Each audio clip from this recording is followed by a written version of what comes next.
광고 여러분 안녕하십니까? VOK 뉴스 데스크의 엄주열, 김경아입니다. 11월 뉴스 시작하겠습니다.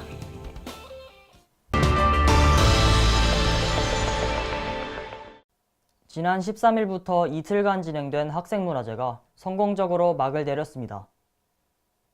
이번 학생문화제에선 18개의 동아리 부스와 4개의 상상효과 부스가 이틀에 걸쳐 운영됐습니다. 축제 첫날 오후에는 신학관 앞 커뮤니티 마당에서 버스킹 공연이 열렸고, 이후 진행된 본무대에선 각양각색의 동아리 9팀의 공연이 펼쳐졌습니다. 이 밖에도 상상효과 측에서 준비한 무대 이벤트가 있었고, 푸드트럭에서 다양한 먹거리를 즐길 수 있었습니다. 네, 다음 소식입니다. 교내 매점을 운영하고 있는 업체와의 계약 기간이 오는 12월 말로 종료된다고 합니다. 일부 학생들은 편의점이 매점보다 다양한 제품을 판매하며 1+1과 같은 다양한 이벤트를 진행하고 운영시간에 제약이 없다는 점을 내세우며 편의점 입점을 주장해왔습니다. 한편 편의점은 매점에 비해 제품들의 가격이 비싸기 때문에 학생들에게 재정적인 부담을 줄 수 있다는 여론도 존재합니다. 이러한 여론들이 첨예하게 대립하고 있는 만큼 비상대책위원회 측은 선호도 조사와 같은 경로를 통해 학생들의 의견을 충분히 반영하여 관련 사안을 결정할 것이라 밝혔습니다.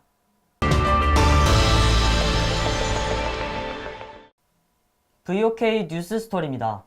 교내 배달 차량 관련 문제에 대해 자세히 취재해봤습니다. 전윤호 기자입니다. 지난 10월부터 교내 음식 배달 차량 문제가 대두되고 있습니다. 학교 측에서 주위 식당에 일반 차량까지 교내 음식 배달을 금지하는 공문을 보냈다는 소식에 학생들이 불만을 표출한 겁니다. 안전팀에서 교내 출입 차량 정보 전수조사를 실시하는 동시에 학생들에게는 사전 공지 없이 캠퍼스가 유성 국화축제의 임시주차장으로 사용되면서 반발은 거세졌습니다. 매 축제 기간 지적돼 온 외부인 출입 문제에 대해서는 해결하지 않고 음식 배달 차량만을 통제한다는 불평도 나왔습니다. 이에 대한 사실관계 확인을 위해 안전팀에 인터뷰를 요청했습니다. 공문을 보냈다는 것은 사실이 아닙니다. 다만 이제 캠퍼스 폴리스가 배달 통제에 협조해달라는 안내문을 정상적으로 배포하고는 있습니다. 전수조사는 차량의 출입량과 교내 주차 공간이 많이 부족한 것을 분석하고 앞으로의 주차 시스템을 도입하는데 교내 교통정책 수립의 기초자료로 임시주차 공간으로 내어준 것은 유성구청 측에서 우리 대학의 주차장 협조를 요청해와서 지역사회와 소통하는 그런 열린 대학의 책무를 다하기 위해 논란이 된 부분은 안전팀 측과 학생사회 간의 부족한 소통에서 일어난 오해였습니다. 배달 음식 차량 통제에 대해 평소 학우들이 어떤 의견을 가지고 있는지 설문조사를 실시했습니다. 설문조사 결과 약 92%의 학생들이 현행 통제에 관해 불만족한다고 답했습니다. 불만의 대부분은 배달 음식을 받으러 가기에 불편하고 일부 음식점은 배달 자체가 제한되어 있다는 이유였습니다. 또한 학우들은 외부 차량의 출입은 허가하되 내부에서 추가 통제를 진행하자는 대책에 약 54%로 가장 많은 지지를 표명했습니다. 관련 논란이 비교적 최근 수면으로 떠오른 데 반해 출입 차량 통제에 대한 규정은 90년대부터 존재했습니다.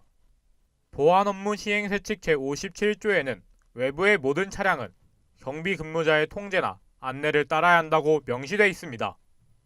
해당 규칙에 따르면 이륜 사륜에 관계없이 모든 차량은 경비 근무자의 통제에 따라야 합니다.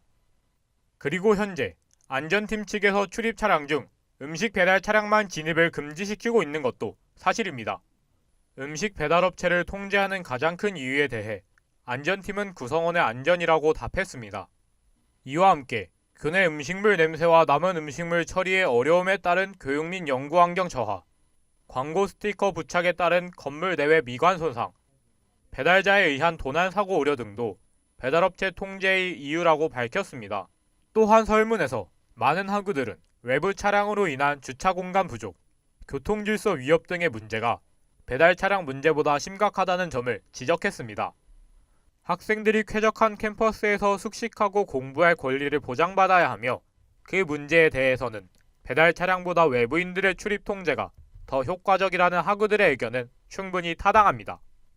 하지만 열린 캠퍼스인 만큼 외부인의 이용을 무조건 막을 순 없으며 교통사고 문제에 있어서는 시간에 쫓겨 운행하는 배달업체가 위협이 되는 것 또한 사실입니다. 이렇듯 지속되는 의견 충돌 속에서 현재 상황과 앞으로의 계획에 대해 비상대책위원회 복지국장을 인터뷰했습니다. 원래 기존 운영 방침이 배달 차량을 모두 막는 것이 내부 운영 방침이었고 그거를 계속 이어져 오는 것이기 때문에 특별한 계기는 없다고 말씀을 하셨고요. 네, 그래서 본 비대위는 그 안전팀분들의 상황과 또 학생분들의 상황을 모두 고려하고 타협안을 찾아야겠다는 생각을 해서 관련 문제에 대한 TF를 우선 만들어서 대안을 찾고 있고요. 제 개인적인 의견으로는 차량 등록제를 운영하여 배달 차량에 번호판을 등록을 하고 배달 차량이 과속을 했다거나 아니면 정해진 배달 장소를 준수하지 않았다거나 하는 등의 행동을 보이면 경고를 주는 등 배달이 되는 장소도 지금 북측 안으로 들어오는 차량들 때문에 안전이 심히 우려된다고 하셨는데 큰 길에만 차량이 지나다닐 수 있도록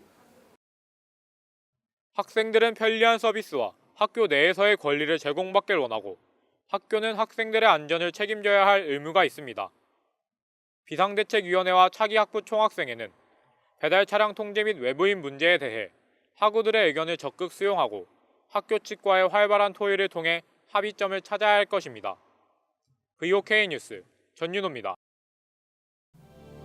어느덧 가을 학기가 한 달밖에 남지 않았습니다. 알차게 잘 마무리하시기 바랍니다. 2018년 11월 뉴스는 여기까지입니다. 앞으로도 저희 VOK는 유익한 정보를 전달하는 객관적인 주체로서 끊임없이 발전해 나가도록 하겠습니다. 깊은 애정과 날카로운 비평의 눈으로 계속 지켜봐 주시기 바랍니다. 시청해주신 학우 여러분 감사합니다.